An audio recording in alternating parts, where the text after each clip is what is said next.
ನಾನು ಪರ್ಮನೆಂಟ್ ಇರೋಕ್ಕಾಗಲ್ಲ. ನಾನು ಇನ್ನೊಂದು 10-15 ವರ್ಷ ಪಾಲಿಟಿಕ್ಸ್ ಮಾಡ್ಬೋದು ಅಷ್ಟೇ. ಈಗ ಆಲ್ರೆಡಿ 63-64 ಅಲ್ಲಿ ಇದ್ದೀನಿ, 64 ಹೆಜ್ಜೆ ಆಗ್ತಾ ಇದ್ದೀನಿ.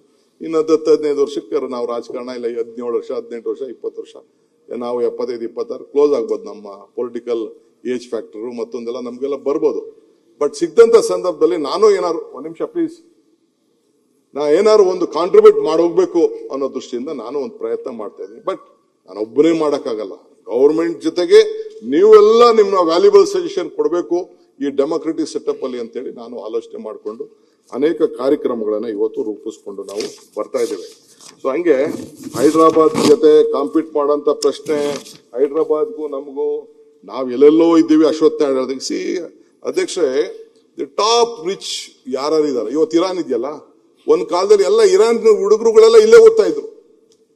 ಇರಾನ್ ಸ್ಟೂಡೆಂಟ್ಸ್ ಇಷ್ಟು, ಐ ಥಿಂಕ್ ಸುರೇಶ್ ಕುಮಾರ್ ಗೊತ್ತಿದೆ, ಇರಾನ್ ಹೆಚ್ಚು ಕಮ್ಮಿ ಒಂದೊಂದು ಇರಾನಿ ಸ್ಟೂಡೆಂಟ್ಸ್ 500-1000 ಜನ ಇಲ್ಲಿ ಬಂದು ರಾಮಯ್ಯ ಕಾಲೇಜು ಬೇರೆ ಕಾಲೇಜು. ಈಗ ನಮ್ಮ JSW ಮಹೇಂದ್ರ ಅವರೆಲ್ಲ ಹುಡುಗರುಗಳೆಲ್ಲ ಅವರೆಲ್ಲ ಮಕ್ಕಳುಗಳನ್ನೆಲ್ಲ ಬೆಂಗಳೂರಿಗೆ ಇಂಜಿನಿಯರಿಂಗ್ ಕಾಲೇಜ್ ಓದ್ತಾ ಇದ್ರು. ರಾಮಯ್ಯ ಕಾಲೇಜಲ್ಲಿ ನಮ್ಮ ಜಿಂದಾಲ್ ಇವತ್ತು ಏನು ದೊಡ್ಡ ಫ್ಯಾಕ್ಟರಿ ಇದೆ, ದೇ ಸ್ಟಡಿಡ್ ಇಯರ್ 2 ವಾರ.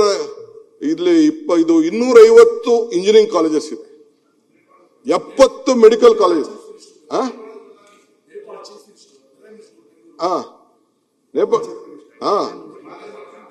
ನೇಪಾಳ ಪ್ರೈಮ್ ಮಿನಿಸ್ಟರ್ ಇಲ್ಲೇ ಅವ್ರದ್ದು ಮನೆ ಬಂಗ್ಲೋ ಗಿಂಗ್ಲೋ ಎಲ್ಲ ಇಲ್ಲೇ ಇತ್ತು. ನಮ್ಮ ಕನಿಂಗ್ಹ್ಯಾಮ್ ರೋಡ್ ಅಲ್ಲೆಲ್ಲ ಅವ್ರದ್ದು ಮನೆ ಗಿನೆಗಳೆಲ್ಲ ಸೊ ಎಲ್ಲ ಇತ್ತು. 250 ಮೆಡಿಕಲ್ ಇದು ಇಂಜಿನಿಯರಿಂಗ್ ಕಾಲೇಜಸ್, 70 ಮೆಡಿಕಲ್ ಕಾಲೇಜ್ ಇಡೀ ದೇಶದ ಎಲ್ಲೂ ಇಲ್ಲ. 1000 ಅಶ್ವಥ್ ನಾರಾಯಣ್ ಗೊತ್ತಿದೆ, ಹೆಲ್ತ್ ಮಿನಿಸ್ಟರ್ ಆಗಿದ್ರು. 13,940 ಡಾಕ್ಟರ್ಸ್ ನ ಪ್ರತಿ ವರ್ಷ ಕರ್ನಾಟಕ ರಾಜ್ಯದಲ್ಲಿ ಪ್ರೊಡ್ಯೂಸ್ ಮಾಡ್ತಾ ಇದೀವಿ. ಎಲ್ಲಿ ಹೋಗ್ತಾ ಇದಾರೆ ಅವರೆಲ್ಲ? The cream of this talent ಹೊರಗಡೆ ಹೋಗ್ತಾ ಇದೆ. ಅಮೆರಿಕ ಹೋಗ್ತಾ ಇದೆ, ಲಂಡನ್ ಹೋಗ್ತಾ ಇದೆ, ಆಸ್ಟ್ರೇಲಿಯಾ ಹೋಗ್ತಾ ಇದೆ, ಎಲ್ಲ ಹೋಗ್ತಾ ಇದೆ. ಇಲ್ಲೂ ಒಂದಷ್ಟು ಜನ ಒಂದು 50-60% ಇಲ್ಲೂ ಉಳ್ಕೊಳ್ತಾ ಇದ್ದಾರೆ. ನೀವು ಯಾವುದೇ ಯೂನಿವರ್ಸಿಟಿ ಹೋಗಿ ಇಲ್ಲಿ ಓದಿರೋರೆ. ನಾನು ನೆದರ್ಲ್ಯಾಂಡ್ ಪ್ರೈಮ್ ಮಿನಿಸ್ಟರ್ ಬಂದಿದ್ರು ಹಿಂದೆ, ಯಾವ ಒಂದ್ಸತಿ ಪೋಲೆಂಡ್ ಪ್ರೈಮ್ ಮಿನಿಸ್ಟರ್ ಜೊತೆ ಗವರ್ನರ್ ಜೊತೆ ಒಂದು ಡಿನ್ನರ್ ಇತ್ತು. ಕೇಳಿದೆ, what made you to Bangalore ಅಂತ. ಅವರು ಸಿಲಿಕಾನ್ ವ್ಯಾಲಿಗೆ ಹೋದ್ರಂತೆ. ಸಿಲಿಕಾನ್ ವ್ಯಾಲಿಗೆ ಹೋದಾಗ ಅಲ್ಲಿ ನೋಡಿದ್ರಂತೆ, ಎಲ್ಲ ನೋಡ್ಕೊಂಡು ಬಂದ್ರೆ ಕೊನೆಗೆ ಅವ್ರ ಟೀಮ್ನೆಲ್ಲ ಬಿಟ್ರಂತೆ. ಕೊನೆಗೆ 2ನೇ ದಿನಕ್ಕೆ 3ನೇ ದಿನಕ್ಕೆ ನೋಡಿದ್ರೆ 3ರಲ್ಲಿ 2 ಎಲ್ಲಿಯವರು ಅಂದ್ರೆ ಬೆಂಗಳೂರು ಅಂತ. ಸೊ ಯಾಕೆ ಅಲ್ಲಿ ಮಾಡೋದು ಅಂದ್ಬಿಟ್ಟು ಬಂದು ಇಲ್ಲಿ ವಿಪ್ರೋ ತಾವು ಇನ್ಫೋಸಿಸ್ ಜೊತೆ ಬೇರೆ ಬೇರೆ ಜೊತೆ ಎಲ್ಲ ಬಂದು ಇಲ್ಲೇ ಬಿಸ್ನೆಸ್ ಮಾಡಿ ನಮ್ಗೆ 40% ದುಡ್ಡು ಉಳಿತು ಅಂತ ಅವ್ರು ಪ್ರೈಮ್ ಮಿನಿಸ್ಟರ್ ಹೇಳ್ತಾರೆ. ಹಂಗೆ ಇಲ್ಲಿ ನಮ್ಮ ಮಕ್ಕಳು they are very capable, very talented.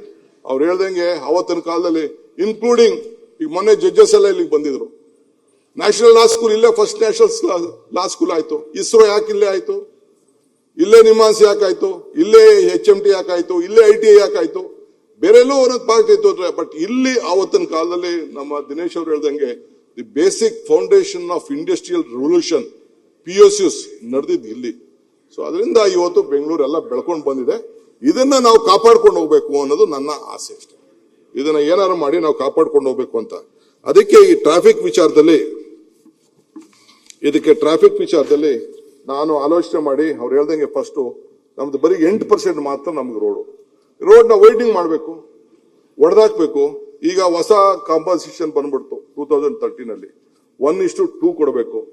ಯಾವ ರೋಡು ವೈಡ್ನಿಂಗ್ ಮಾಡಕ್ಕಾಗಲ್ಲ, ಯಾರು ಬಿಡಲ್ಲ, ಕೋರ್ಟು ಲಿಟಿಗೇಷನ್ಸ್ ಯಾವುದೇ ವಿಚಾರಕರಿಗೆ ಧೈರ್ಯವಾಗಿ ಒಂದು ನಿಮಿಷ ಪ್ಲೀಸ್, ಧೈರ್ಯವಾಗಿ ಏನಾದ್ರು ಒಂದು ತೀರ್ಮಾನ ತೆಗೆದುಕೊಳ್ಬೇಕು ಅಂತ ಹೇಳಿ ಈ ಪೆರಿಫೆರಲ್ ರಿಂಗ್ ರೋಡ್ಗೆ ಏನಾದ್ರು ಮಾಡಿ ಒಂದು ಅಕ್ವಿಷನ್ ಡ್ರಾಪ್ ಮಾಡಕ್ಕಾಗಲ್ಲ. ಡ್ರಾಪ್ ಅವರ ರೈತರು ಕೇಳ್ತಾ ಇರ್ಬೋದು, ಆಯ್ತು ಆ ಲ್ಯಾಂಡ್ ಲೂಸರ್ಸ್ ಅಲ್ಲಿ ಯಾರು ರೈತರು ಇರಲಿಲ್ಲ, ಓಕೆ ಲ್ಯಾಂಡ್ ಓನರ್ಸ್ ಅವ್ರಿಗೊಂದು ಒಳ್ಳೆ ಕಾಂಪನ್ಸೇಷನ್ ಕೊಡಬೇಕು ಅಂತ ಆಯ್ತು ಅಂತೇಳಿ 2013 ಆಕ್ಟೇ ಕೊಟ್ಬಿಟ್ಟೆ ನಾನು. ಕೊಟ್ಬಿಟ್ಟು ಅವ್ರಿಗೇನಾದ್ರು ಜಾಗನ ತಿರ್ಗಾ ಇನ್ನು ಮಾಡಕ್ಕಾಗಲ್ಲ ಅಂತ ಆಯ್ತು 35% ಕಮರ್ಷಿಯಲ್ ತಗೊಳ್ಳಿ ಅಂತ ಕೊಟ್ಬಿಟ್ಟೆ, ಇಲ್ಲ TDR ತಗೊಳ್ಳಿ ಅಂತ ಕೊಟ್ಬಿಟ್ಟೆ, ಇಲ್ಲ FIR ಕೊಟ್ಬಿಟ್ಟೆ, 5 ಕಾಂಪನ್ಸೇಷನ್ ಕೊಟ್ಟೆ. ಈಗ ಅಶ್ವಥ್ ಇಲ್ಲೇ ನಮ್ಮ ಯಲಹಂಕ ಕಾನ್ಸ್ಟಿಟ್ಯೂನ್ಸಿ ನಮ್ಮ MLA ಇಲ್ಲ ಇಲ್ಲಿ ವಿಶ್ವನಾಥ್ ಪಾಪ ಅವರು ಕೋಪರೇಷನ್ ಕೊಡ್ತಾ ಇದ್ದಾರೆ.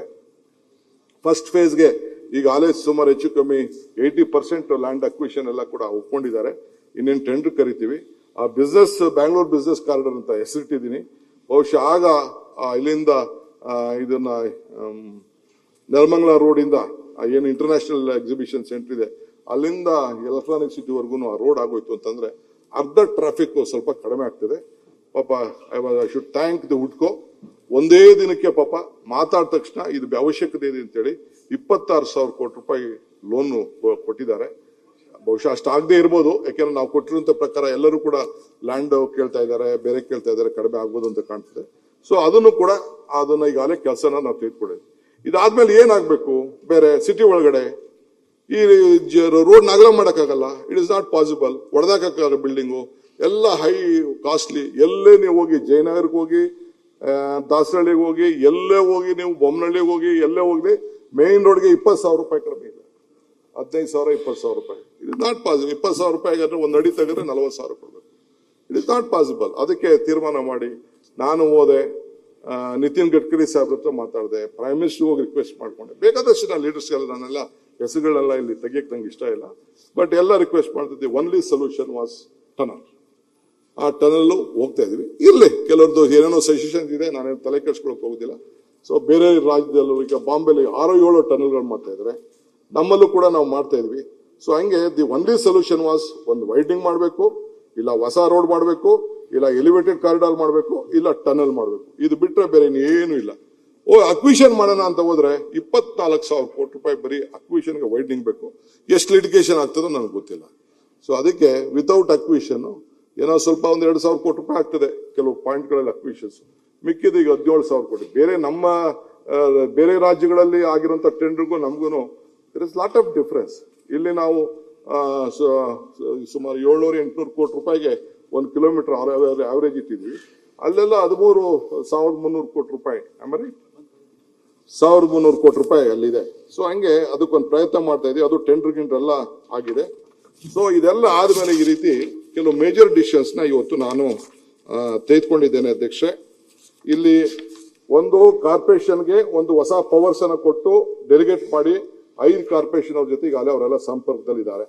ಅವರೆಲ್ಲ ಏನಾರಿದ್ರು ಮಾತಾಡ್ತಾರೆ, ಪ್ರಾಬ್ಲಮ್ ಹೋಗ್ತದೆ, ಇವೆಲ್ಲ ಏನೇನೋ ಸಮಸ್ಯೆ ಎಲ್ಲ ಇದೆ. ಈ ಮಧ್ಯದಲ್ಲಿ ಈ ನಮ್ಮ ಬೆಂಗಳೂರು ಕೃಷ್ಣ ಅವ್ರ ಕಾಲದಲ್ಲಿ ಈ ಪಾಣಿಗಳನ್ನೆಲ್ಲ ಭೂಮಿ ಯೋಜನೆ ಅಂತ ತೆಗೆದುಕೊಂಡು ಬಂದು, ಭೂಮಿ ಯೋಜನೆ, ಆ ಯೋಜನೆ ತೆಗೆದುಕೊಂಡು ಬಂದು 5 ರೂಪಾಯಿಗೆ ಪಾಣಿ ಕೊಡೋದು ಅಂತ ತೀರ್ಮಾನ ಮಾಡ್ತಾರೆ. ಆದ್ರೆ ನಗರದಲ್ಲಿ I don't know, we failed. ಬಹಳ ಹಿಂದೆನೆ ಮಾಡ್ಬೇಕಾಯ್ತು ಇದನ್ನ ಏನಾದ್ರು ಮಾಡಿ. ನಾನು ಫಸ್ಟ್ ಬಂದು ನೋಡಿದ್ದು ಎಲ್ಲ ಈ ಬಿಡಿಯಲ್ಲಿ ಕಾರ್ಪೊರೇಷನ್ ಎಲ್ಲ ತಿದ್ದದೇ ಕೆಲಸ. ಎಲ್ಲ ನಾವು ರಾಜಕೀಯದವರು ಸೇರ್ಕೊಂಡವ್ರು, ಆಫೀಸರ್ಸ್ ಸೇರ್ಕೊಂಡಿದ್ದಾರೆ, ಎಲ್ಲ ಮಾಡಿ ಇದನ್ನ ಮಾಡ್ತಿರು. ಸೊ ಅದಕ್ಕೆ ಫಸ್ಟ್ ಇದನ್ನ ಎಲ್ಲ ಡಿಜಿಟಲೈಸ್ ಮಾಡಬೇಕು ಅಂತೇಳಿ ಪ್ರತಿಯೊಂದು ಡಾಕ್ಯುಮೆಂಟ್ ಕೂಡ ಕೋಟಿಗಟ್ಟಲೆ ಪೇಪರ್ನ ಫಸ್ಟ್ ಸ್ಕ್ಯಾನ್ ಮಾಡಿಸ್ಬಿಟ್ಟಿದ್ವಿ. I have scanned all the papers ಎಲ್ಲ ಮಾಡಿಸಿ ಒಂದೊಂದು ಮಾಡಿಕೊಂಡು ಒಂದು ಈ ಖಾತೆನ ಅಂತ ತೆಗೆದುಕೊಂಡು ಬಂದಿದ್ವಿ. ಅದು ನಡೀತಾ ಇದೆ.